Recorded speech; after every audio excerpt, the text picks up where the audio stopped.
Hi, welcome to love talkies. Feel my love episode number 130. Hyderabad వెళ్లకుండా సహస్ర ఆగిపోతాను అని చెప్పడంతో మరేం పర్వాలేదు వెళ్ళు అని చెప్పాడు రుద్ర. దాంతో సహస్ర అతన్ని హగ్ చేసుకుని, రుద్ర, ఒక్కసారి నన్ను దియాతో మాట్లాడించవా? అది పుట్టాక ఎప్పుడూ ఒక్కరోజు కూడా తనని వదిలిపెట్టి ఉండలేదు. తను బాగా గుర్తొస్తోంది, ప్లీజ్ అని బ్రతిమాలతూ అడిగింది. ఆ మాటతో మరోసారి మరో తల్లి ప్రేమ తన హృదయాన్ని టచ్ చేయడంతో వెంటనే పాకెట్లో ఉన్న మొబైల్ తీసి కాల్ చేశాడు రుద్ర. అప్పుడే దియాని పడుకోబెట్టడం కోసం సురభి బెడ్పై పడుకొని ఏవో కథలు చెబుతోంది.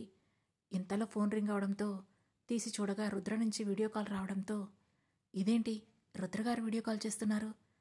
అసలు కాల్ చేస్తుంది రుద్రగారేనా లేక ఇంకెవరైనానా అని అనుమానంగా అనుకున్న సురభి పాపముఖం కనిపించకుండా కాల్ ఆన్ చేసింది.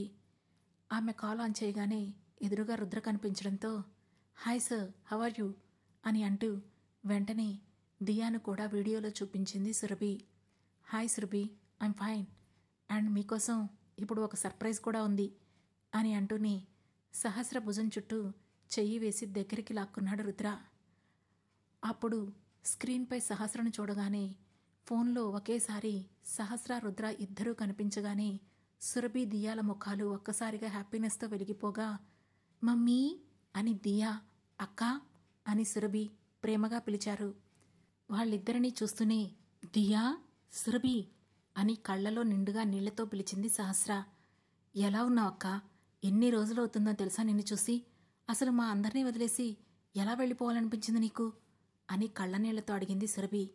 ఆ మాటతో కళ్ళు తుడుచుకొని సహస్ర ఏదో చెప్పబోతుండగానే, వెయిట్ పిన్ని, నేను మమ్మీతో మాట్లాడాలి. మమ్మీ, నువ్వెక్కడున్నావు? ఇన్ని రోజులు నన్నెందుకు ఇక్కడే వదిలేశావు? నువ్వు లేక నాకు చాలా ఏడుపు వచ్చేస్తుంది mummy. I miss you so much mummy అని ఏడుస్తూ చెప్పింది దియా. ఆ మాటతో సహస్ర కళ్ళలో నీళ్లు నిండిపోతూ ఉంటే వాటిని తుడిచిన రుద్ర దియా వైపు చూస్తూ, మీరిద్దరూ ఇలా ఎమోషనల్ అయితే ఇక మమ్మీతో నేను ఇంకెప్పటికీ కాల్ చేయను అని చెప్పాడు. ఆ మాటతో సురభి లైట్ స్మైల్ ఇవ్వగా, ఐ హేట్ యూ రుద్ర అంది దియా.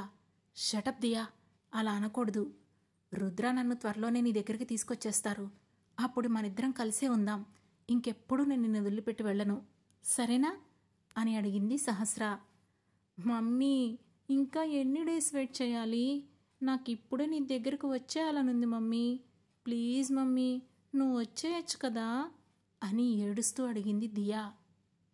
తనతో హ్యాపీగానే ఎంజాయ్ చేస్తున్నా కూడా దియా లోపల మనసులో బాధపడుతూనే ఉంటుందని సురభికి కూడా తెలుసు. ఇప్పుడు తల్లిని చూడగానే ఆ బాధ మరోసారి కళ్లకు కట్టినట్లు కనిపించడంతో సురభి మనసులో కూడా చేదుగా అనిపించింది. తన వల్లే కేవలం సహస్ర దియా అంత బాధను అనుభవిస్తుంటే అది చూసిన రుద్రకి కూడా మనసంతా చేదుతో నిండిపోయింది. సురభి వెంటనే ఏడుస్తున్న దియాను దగ్గరికి తీసుకుని, ఏంటిది దియా, మమ్మీ కోసం మరీ ఇలా బెంగ పెట్టేసుకుంటే ఎలా? మమ్మీకి డాడీకి బోలెడన్ని పనులున్నాయి. ఇంకా కొన్ని డేసే అంటున్నారు కదా. ఒకవేళ వాళ్ళు రాకపోతే 10 డేస్లో మనమే ఇండియా వెళ్ళిపోదాం, సరేనా అని చెప్పింది సురభి. నో, నాకు ఇప్పుడే మమ్మీ కావాలి. నేను మమ్మీని చాలా మిస్ అవుతున్నాను అని అంటూ ఇంకాస్త గట్టిగా ఏడవడం స్టార్ట్ చేసింది దియా. ఆమెను చూస్తున్న సహస్రకి కూడా ఏడుపొచ్చింది. అప్పటికే ఎమోషనల్గా ఉన్న రుద్ర ఆ సంఘటనను చూస్తూ దానికి అంతటికీ కారణం తన ఇంట్లో ఉన్న ఫేక్ సహస్ర, వసుంధర, మనీషా అని గుర్తొస్తుంటే ఏ విధంగా తను వాళ్లపై పగ తీర్చుకోవాలా అని ఆలోచిస్తున్నాడు. ఆ క్షణం తన కూతుర్ని సహస్రను దూరం చేస్తున్న ప్రతిదీ అతనికి అసహ్యంగానే అనిపించింది. ఇంతలో సహస్ర, దియా, నువ్విలా ఏడుస్తూ ఉంటే ఇక నేను నీకు కాల్ చెయ్యను అని చెప్పింది. మమ్మీ, నువ్వు అలా అనకు. I love you mummy, miss you so much అని చెప్పింది దియా. తను కనిపిస్తూ ఉంటే దియా ఇంకా అలానే ఏడుస్తూ ఉంటుందని అర్థమైన సహస్ర, సరే బేబీ, నాకిప్పుడు ఫ్లైట్కి టైం అవుతుంది. నేను ఇక నుండి నీకు డైలీ కాల్ చేస్తాను. నువ్వు పిన్ని దగ్గరే జాగ్రత్తగా ఉండు అని చెప్పింది. ఆ మాటతో దియా అలిగినట్లుగా ముఖం పెట్టింది. ఆ ఫేస్ చూస్తుంటే ఇప్పుడే వెళ్ళి తనను హగ్ చేసుకొని ముద్దు పెట్టుకోవాలని అనిపించింది. కానీ తన మనసును రాయి చేసుకొని love you both take care, నేను మళ్ళీ మాట్లాడతాను అని చెప్పి అయిష్టంగానే కాల్ కట్ చేసి ఆ వెంటనే రుద్రను హగ్ చేసుకొని గట్టిగా ఏడ్చేసింది సహస్ర. ఆమె బాధ తన మనసుకు తాకుతుంటే తన శత్రువులపై అతనికి కోపం అంతకంతకు పెరుగుతోంది. సహస్ర వీపు నిమురుతున్న రుద్ర, ఒకసారి మాలతి ఆంటీకి కాల్ చేయనా అని అడిగాడు. వద్దు, మమ్మీతో ఇప్పుడు మాట్లాడలేను, తర్వాత మాట్లాడతాను అని చెప్పింది సహస్ర. సరే, ఈ మొబైల్ను నీ దగ్గర పెట్టుకో అంటూ తన పాకెట్లో నుండి ఓ మొబైల్ తీసి సహస్రకు ఇచ్చాడు రుద్ర. అది తీసుకున్న సహస్ర తన బ్యాగ్లో పెట్టుకుంది. ఇంతలో కింద నుంచి విరాజ్ మరోసారి కాల్ చేయడంతో సహస్ర, రుద్ర ఇద్దరూ రూమ్ నుండి హాల్లోకి వచ్చారు. సహస్ర ముఖం ఏడ్చినట్లుగా, రుద్ర ముఖం వాడిపోయినట్లుగా ఉండడంతో ఏదో జరిగిందని అర్థం చేసుకున్న చరణ్, విరాజ్ ఇద్దరూ ఒకరి ముఖం ఒకరు చూసుకున్నారు. సహస్ర చేతిని విరాజ్ చేతిలో పెడుతూ, తను నా ప్రాణం, ఇప్పటికే తను లైఫ్లో అనుభవించాల్సిన దానికన్నా చాలా ఎక్కువ కష్టాలే అనుభవించింది. ఇకపై తనకి ఏ కష్టం రాకుండా చూసుకోవాలనుకుంటున్నాను. ఒకే ఒక్క వారం తనని జాగ్రత్తగా చూసుకో, ఆ తర్వాత బాధ్యత నాది అని చెప్పాడు రుద్ర. ఓకే బావా, ఇప్పుడు తను మా అక్క, తన బాధ్యత నాది కూడా అని చెప్పాడు విరాజ్. ఆ తర్వాత రుద్రకు సెండ్ ఆఫ్ ఇచ్చి సహస్ర, విరాజ్, చరణ్ ముగ్గురు హైదరాబాద్ స్టార్ట్ అయ్యారు. అదే సమయంలో స్నేహ బాల్కనీలో అటూ ఇటూ తిరుగుతూ రాత్రంతా రుద్ర ఎక్కడికి వెళ్ళాడా అని ఆలోచిస్తుంది. ఇన్ఫ్యాక్ట్ రాత్రి నుంచి ఆమె నిద్రపోకుండా అలా తిరుగుతూనే ఉంది. ఇంతలో ఆమె మొబైల్ రింగ్ అయింది. తన తండ్రి నుంచి కాల్ వస్తూ ఉండడంతో వెంటనే లిఫ్ట్ చేసిన స్నేహ, హలో డాడీ, ఏంటి ఇంత ఉదయాన్నే కాల్ చేశావు, ఏదైనా విషయమా అని అడిగింది స్నేహ. విషయం ఉంది బేబీ, అందుకే కాల్ చేశాను. కానీ నువ్వేంటి ఎంత ఉదయాన్నే నిద్రలేచావు, ఏం జరిగింది అని అడిగాడు గంగాధర్. అసలు రాత్రంతా నిద్రపోతేనే కదా నేను త్వరగా లేవడానికి. నైట్ అంతా పిచ్చిదానిలా బాల్కనీలో అటు ఇటు తిరుగుతూ ఆ రుద్ర కోసం వెయిట్ చేస్తూనే ఉన్నాను అని చెప్పింది స్నేహ. వెయిట్ చేస్తున్నావా? అది కూడా నైట్ అంతా అటు ఇటు తిరుగుతూ వెయిట్ చేస్తున్నావా? ఎందుకు బేబీ అని అడిగాడు గంగాధర్. ఎందుకంటే ఏం చెప్పమంటావు డాడీ, ఆ రుద్ర మిడ్ నైట్ లేచి చెప్పా పెట్టకుండా ఎక్కడికో వెళ్ళిపోయాడు.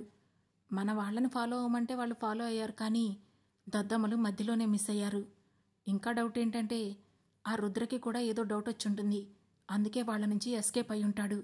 ఇంతవరకు ఇంటికి రాలేదు. తను నాకు తెలియకుండా ఏదో చేస్తున్నాడు డాడీ. అదేంటో అర్థం కాక జుట్టు పీక్కుంటూ అతను ఎప్పుడు ఇంటికి వస్తాడా అని ఎదురు చూస్తూ ఇక్కడే ఉండిపోయాను అని అసహనంగా చెప్పింది స్నేహ. నువ్వు మరీ అంత టెన్షన్ పడకు బేబీ, ఇప్పుడు నేను నీకు ఒక గుడ్ న్యూస్ చెప్పబోతున్నాను అని హుషారుగా అన్నాడు గంగాధర్. గుడ్ న్యూసా? ఏంటది డాడీ అని అడిగింది స్నేహ. మరో పావుగంటలో రుద్ర అన్ని కంపెనీలపై, అన్ని ఆఫీసులపై, ఇంటిపై కూడా ఐటీ రైడ్ జరగబోతుంది. సో ఇక వాడి పతనం మొదలైనట్లే. మనం సెలబ్రేట్ చేసుకోవాల్సిన టైం వచ్చేసింది బేబీ అని నవ్వుతూ చెప్పాడు గంగాధర్. వాట్, మీరు చెప్పేది నిజమేనా డాడీ అని ఎగ్జైటింగ్గా అడిగింది స్నేహ. అవును బేబీ, నిజమే. ఇప్పుడే నాకు ఇన్ఫర్మేషన్ వచ్చింది. నా friend income tax officer Suryanarayana ఉన్నాడు కదా, వాళ్ళ డ్రైవర్కి కాల్ చేస్తే విషయం చెప్పాడు అని చెప్పాడు Gangadhar. Oh, what a good news daddy, super, thank you daddy. ఇప్పటి వరకు ఒక పెద్ద కొండను మోస్తున్నట్లుగా ఫీల్ అయ్యాను. ఈ ఒక్క మాటతో నేను నా బలాన్నంతా కలిపి పోగేసుకుంటూ బరువునంతా దింపేసుకుంటున్నాను అని అంది స్నేహ. అవును బేబీ, నాకు ఇంకా ఒక విషయం అర్థం కాలేదు. ఎందుకు నువ్వు ఇంత పర్టికులర్గా ఇన్కమ్ ట్యాక్స్ వాళ్ళని రైడ్ చేయమని అడిగావు? అక్కడ ఒకవేళ అన్నీ పర్ఫెక్ట్గా ఉంటే మనం ఇంత ప్లాన్ చేసి వేస్ట్ అయిపోతుంది కదా అని అడిగాడు గంగాధర్. అది అన్నీ పర్ఫెక్ట్గా ఉంటేనే కదా డాడీ ప్రాబ్లం అవుతుంది. అదే ఏది పర్ఫెక్ట్గా లేకపోతే అంటూ ఆపేసింది సహస్ర. లేకపోతేనా అంటే ఆ రుద్ర ఇల్లీగల్ పనులేమైనా చేస్తున్నాడా అని డౌట్గా అడిగాడు గంగాధర్. నో డాడీ, వాడేం చేయడం లేదు. కానీ రికార్డ్స్లో ఇన్కమ్ ట్యాక్స్ లెక్కల్లో తేడా వచ్చేలా నేనే చేశాను. సో మీరేం కంగారు పడకండి, ఖచ్చితంగా మన ప్లాన్ సక్సెస్ అవుతుంది. రైడ్ జరిగితే వాడి ప్రాపర్టీ మొత్తం సీజ్ అవుతుంది. అప్పుడు ఆటోమేటిక్గా ఆ రుద్ర రోడ్డున పడిపోతాడు అని కూల్గా చెప్పింది స్నేహ. కానీ బేబీ, వాడి ప్రాపర్టీలో మనకి ఎంతో కొంత రాకపోతే ఎలా? ఇప్పటికే మనకి చాలా అప్పులున్నాయి. నా ఆశంతా వాడి ఆస్తుల మీదే ఉంది. అని అన్నాడు గంగాధర్. దాని గురించి మీరేం కంగారు పడకండి డాడీ, ఆ ఏర్పాట్లు కూడా చేశాను అని తాపీగా చెప్పింది స్నేహ. ఓ వెరీ గుడ్ బేబీ, సరే జాగ్రత్త, మనం సెలబ్రేషన్స్ కోసం రెడీగా ఉండాలి అని చెప్పి హుషారుగా ఫోన్ పెట్టేశాడు గంగాధర్. కట్ అయిన ఫోన్ వైపు చూసి నవ్వుకొని తన చేతిలో ఉన్న మొబైల్ను రౌండ్గా తిప్పుతూ ఎప్పుడెప్పుడు ఇన్కమ్ ట్యాక్స్ డిపార్ట్మెంట్ వాళ్ల కారు ఆ ఇంటి ముందు ఆగుతుందా అని ఎదురు చూస్తూ ఉంది స్నేహ. మరోవైపు మౌనిత, వీరేంద్ర ఆ ఇంట్లో ఎదురెదురుగా కూర్చున్నారు. అత్తా, ఏంటి నీ కొడుకు ఎక్కడా కనిపించడం లేదు అని ఇంట్లో చుట్టూ చూస్తూ అడిగాడు వీరేంద్ర. అదే తెలియడం లేదురా, 3 రోజులవుతుంది, వాడెక్కడున్నాడో తెలీదు అని విసుగ్గా అంది మౌనిత. ఏంటత్తా, ఈ మధ్య నువ్వు చాలా చిరాగ్గా ఉంటున్నావు అని అనుమానంగా అడిగాడు వీరేంద్ర. మరేం చేయమంటావు వీరు, నా పిల్లలే నన్ను అర్థం చేసుకోవడం లేదు, ఇలా కాకుండా మరి ఇంకెలా ఉంటాను అని అడిగింది మౌనిత. పోనీలే అత్త, ఏదో ఒకరోజు వాళ్లే అర్థం చేసుకుంటారు. అది సరే, ప్రాపర్టీకి సంబంధించి ఎలాంటి డెసిషన్ తీసుకున్నావు అని ఆరా తీస్తున్నట్లుగా అడిగాడు వీరేంద్ర. ఇప్పుడు ఆ చంద్రకి యావజ్జీవ కారాగార శిక్ష పడితే ఆ తర్వాత మొత్తం అథారిటీ నా చేతిలో ఉంటుంది. సో ఆ ప్రాపర్టీ నా పేరు మీదకు తెచ్చుకోవడం పెద్ద విషయం ఏమీ కాదు. కానీ అది పక్కన పెడితే నాకెందుకో విరాజ్ ఆ చంద్రని విడిపించడానికి ఏదో గట్టిగానే ప్లాన్ చేసినట్లు అనిపిస్తుంది అని అనుమానంగా అంది మౌనిత. ఓ, ఆ చంద్ర ఎన్ని రోజులు తనని పెంచినందుకు నీ కొడుకు రుణం తీర్చుకుంటున్నాడత్తా అని అడిగాడు వీరేంద్ర. అదంతా నాకు తెలియదు వీరేంద్ర, కానీ ఆ చంద్ర ఎట్టి పరిస్థితుల్లోనూ బయటికి రావడానికి వీల్లేదు. అందుకోసం నువ్వేం చేస్తావో నాకు తెలీదు, నువ్వేం చేసినా సరే నేను నిన్ను సేవ్ చేయడానికి రెడీగా ఉన్నాను అని చెప్పింది మౌనిత. ఆ మాట విని తనలో తానే నవ్వుకొని, ఓకే అక్క, నువ్వు ఎప్పటికప్పుడు నాకు ఫోన్కి అందుబాటులో ఉండు, ఆ చంద్రను ఎలా లాక్ చేయాలో నేను ప్లాన్ వేస్తాను అని గర్వంగా చెప్పాడు వీరేంద్ర. నువ్వు త్వరగా ఆ పని చూడు, నాకు ఆ మనిషిని చూస్తేనే అసహ్యంగా ఉంటుంది, అలాంటిది ఊరికే వాడి కోసం కోర్టు మెట్లు ఎక్కలేక చచ్చిపోతున్నాను అని చిరాగ్గా అంది మౌనిత. ఇక నాకు వదిలే అత్తా, నేను చూసుకుంటాలే, నువ్వు టెన్షన్ పడకు అని చెప్పిన వీరేంద్ర వెంటనే తన మనుషులకు ఫోన్ చేసి విరాజ్ గురించి డీటెయిల్స్ కనుక్కోమని చెప్పాడు. ఆ మాట విన్న మౌనిత కంగారు పడుతూ, ఇప్పుడు వాడి గురించి ఎందుకురా అని అడిగింది. అయ్యో అత్తా, ఆ చంద్రను విడిపించడానికి ఉన్న ఏకైక ఆధారం నీ కొడుకు విరాజ్, వాడే ఏదో ఒక ప్లాన్ చేస్తూ ఉంటాడు. సో వాడి గురించి కనుక్కుంటే ముందు వాడి ప్లాన్స్ ఏంటో తెలుస్తాయి, మనం వాటిని స్పాయిల్ చేస్తే చాలు, ఇక ఆ చంద్ర బయటికి వచ్చే దారులన్నీ మూసుకుపోతాయి అని చెప్పాడు వీరేంద్ర. అలా అని వాడి మీద స్పై చేస్తున్నామని తెలిస్తే వాడు అస్సలు ఊరుకోడురా, ఇప్పటికే నా కూతురు నాకు దూరంగా వెళ్ళిపోయింది, ఇప్పుడు కొడుకు కూడా వెళ్ళిపోతే నేను మరీ ఒంటరిదాన్నైపోతాను అని దిగాలుగా అంది మౌనిత. నాకు కావాల్సింది కూడా అదే కదా అని మనసులోనే అనుకున్న వీరేంద్ర, అలా ఏం జరగదులే అత్తా, అయినా సురభి ఎందుకు దూరంగా వెళ్ళిపోయింది, తనేమీ నీ మీద కోపంతో వెళ్ళిపోలేదు, హయ్యర్ స్టడీస్ చదువుకోవడానికే కదా వెళ్ళింది అని అన్నాడు వీరేంద్ర. రీజన్ ఏదైనా సరే నా నుండి దూరంగా అయితే వెళ్ళిపోయింది కదా, అది వెళ్ళిన దగ్గర నుండి ఇంతవరకు కనీసం నాకు ఒక్క ఫోన్ కాల్ కూడా చేయలేదు తెలుసా అని ఉక్రోషంగా అంది మౌనిత. నాకు కూడా చేయలేదత్తా, నేనెవరికి చెప్పుకోవాలి అని మనసులోనే అనుకుంటూ, తాను ఫోన్ చేయకపోతే ఏమైందత్తా, నువ్వు ఫోన్ చేయకపోయావా అని అన్నాడు వీరేంద్ర. నేను ఫోన్ చేయడమేంటి, వెళ్ళగానే అది కదా నాకు ఫోన్ చేయాలి అని అంది మౌనిత. నువ్వలా ఆలోచించకూడదత్తా, తను వెళ్ళింది మెడిసిన్ చదువుకోవడానికి, మెడిసిన్ అంటే తెలిసిందే కదా, ఎప్పుడు ఎంతో బిజీగా ఉంటుంది, పైగా ఈ టైంలో నీ కూతురు దగ్గరగా నీకు ఇంత పంతం ఉండకూడదు అని చెప్పాడు వీరేంద్ర. ఆ మాటతో అది కూడా నిజమే అనుకున్న మౌనిత వెంటనే మొబైల్ తీసి సురభికి కాల్ చేయబోయింది. అత్త అత్త, ఇప్పుడు ఇది నిద్రపోయే టైం, అక్కడ వాళ్లకు ఈ టైంలో కాల్ చేస్తే డిస్టర్బ్ అవుతారు అని అన్నాడు వీరేంద్ర. దాంతో ఆగిపోతూ, ఓకే, ఈవినింగ్ కానీ రేపు మార్నింగ్ కానీ కాల్ చేస్తానులే, బట్ ఎల్లుండి కోర్టులో ఫైనల్ హియరింగ్ అవ్వాలి, మళ్ళీ వాయిదా పడకూడదు, నీకు ఆ విషయం గుర్తుంది కదా అని అతనికి గుర్తు చేస్తూ చెప్పింది మౌనిత. ఎట్టి పరిస్థితుల్లోనూ వాయిదా పడదు, పడనివ్వనత్తా, ఆ రోజు ఖచ్చితంగా ఫైనల్ హియరింగ్ వచ్చేస్తుంది అని నమ్మకంగా చెప్పాడు వీరేంద్ర. ఆ మాటతో తనను సవాల్ చేసిన చంద్ర జీవితం ఇక క్లోజ్ అయిపోతుంది అని ఫిక్స్ అయిపోయిన మౌనిత హ్యాపీగా ఫీల్ అయింది. మరోవైపు సహస్రకి సెండాఫ్ ఇచ్చాక రుద్ర ఇంటికి వచ్చి కారు దిగుతుండగా బాల్కనీలో నుంచి అతన్ని చూస్తూనే రాత్రంతా ఎక్కడెక్కడో తిరిగి ఇప్పుడు ఇంటికి వస్తున్నాడు. లోపలికి వచ్చి రిలాక్స్ అవ్వకముందే బాంబు భూమని పేలిపోతుంది అని మనసులోనే అనుకుంది స్నేహ. ఆ తర్వాత సంతోషంగా కిందకి వెళ్ళిన ఆమె వెంటనే ముఖం మార్చుకుంటూ ఇంట్లోకి వస్తున్న రుద్ర వైపు చూసి, ఏంటి రుద్ర, ఎక్కడికి వెళ్ళిపోయావు? నైట్ నేను నీ రూమ్కి వస్తే నువ్వు కనిపించలేదు అని అడిగింది. కొంచెం పనుండి బయటికి వెళ్ళాలే, అయినా నువ్వెందుకు వెయిట్ చేస్తున్నావు? నాతో ఏమైనా పనుందా అని అడిగాడు రుద్ర. అదేం లేదు, నైట్ నీ దగ్గర పడుకోవచ్చని వచ్చాను అని అంటున్న స్నేహ మాట పూర్తవకముందే రుద్ర ఒక క్షణం ఆమె వైపు సూటిగా చూసేసరికి వెంటనే తడబడుతూ, అంటే నాకు కొంచెం భయం వేసింది అందుకే అని అంటూ ఉండగానే ఇంతలో అక్కడికి వచ్చిన రిషి, అవునరా రుద్ర, తనకి చాలా భయం, అందుకే నైట్ అంతా ఒంటరిగా బాల్కనీలో అటు ఇటు తిరుగుతూనే ఉంది అని చెప్పాడు. అతన్ని చూస్తూనే పళ్ళు పటపటా కొరికింది స్నేహ. ఆ మాటతో, అయ్యో సహస్ర, ఏంటి నైట్ అంతా నిద్రపోలేదా? నీకు నిజంగా మరీ అంత భయమా అని అడిగాడు రుద్ర.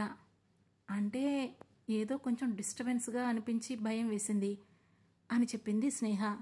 ఓ ఓకే, అయితే రాత్రంతా నీకు నిద్రలేదు కాబట్టి ఈరోజు నువ్వు ఆఫీస్కి రానవసరం లేదులే, ఇంట్లోనే ఉండి రెస్ట్ తీసుకో, నాకు ఆఫీస్కి టైం అవుతుంది, నేను రెడీ అవ్వాలి అంటూ రూమ్లోకి వెళ్ళిపోయాడు రుద్ర. వెళుతున్న అతన్నే చూస్తూ మనసులోనే నవ్వుకున్న స్నేహ, ఆఫీస్కి వెళ్తావా?